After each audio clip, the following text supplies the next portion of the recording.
मोरा ललना है चंदा चकोर, पवन जरा धीरे बहो। मोरा ललना है चंदा चकोर, पवन जरा धीरे बहो। धीरे बहो पवन धीरे बहो, धीरे बहो पवन धीरे बहो। मोरा ललना है चंदा चकोर, पवन जरा धीरे बहो। मोरा ललना है चंदा चकोर, पवन जरा धीरे बहो। दादी लुटावेली अनधन सुनवा, दादी लुटावेली अनधन सुनवा। अनधन सुनवा हो अनधन सुनवा, दादी लुटावेली अनधन सुनवा। आज दादा के भाई आजोर, पवन जरा धीरे बहो।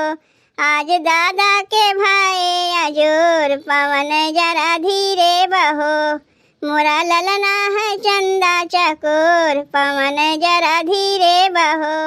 मोरा ललना है चंदा चकोर, पवन जरा धीरे बहो। मम्मी लुटावेली अनधन सुनवा, मम्मी लुटावेली अनधन सुनवा। अनधन सुनवा हो अनधन सुनवा, मम्मी लुटावेली अनधन सुनवा। आज पापा के भाई आजोर, पवन जरा धीरे बहो। आज पापा के भाई आजोर, पवन जरा धीरे बहो। धीरे बहो पवन धीरे बहो, धीरे बहो पवन धीरे बहो। मोरा ललना है चंदा चकोर, पवन जरा धीरे बहो। मोरा ललना है चंदा चकोर, पवन जरा धीरे बहो। चाची लुटावेली अनधन सुनवा, चाची लुटावेली अनधन सुनवा।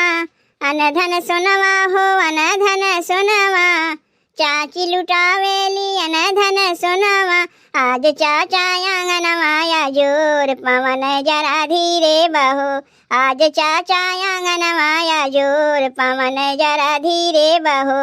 धीरे बहो पवन धीरे बहो, धीरे बहो पवन धीरे बहो। मोरा ललना है चंदा चकोर, पवन जरा धीरे बहो। मोरा ललना है चंदा चकोर, पवन जरा धीरे बहो। मामी लुटावेली अनधन सुनवा, मामी लुटावेली अनधन सुनवा।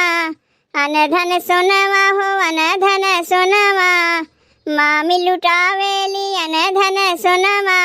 मामा मिठाई बटे चारियोर, पवन जरा धीरे बहो। मामा मिठाई बटे चारियोर, पवन जरा धीरे बहो। धीरे बहो पवन धीरे बहो, धीरे बहो पवन धीरे बहो। मोरा ललना है चंदा चकोर, पवन जरा धीरे बहो। मोरा ललना है चंदा चकोर, पवन जरा धीरे बहो।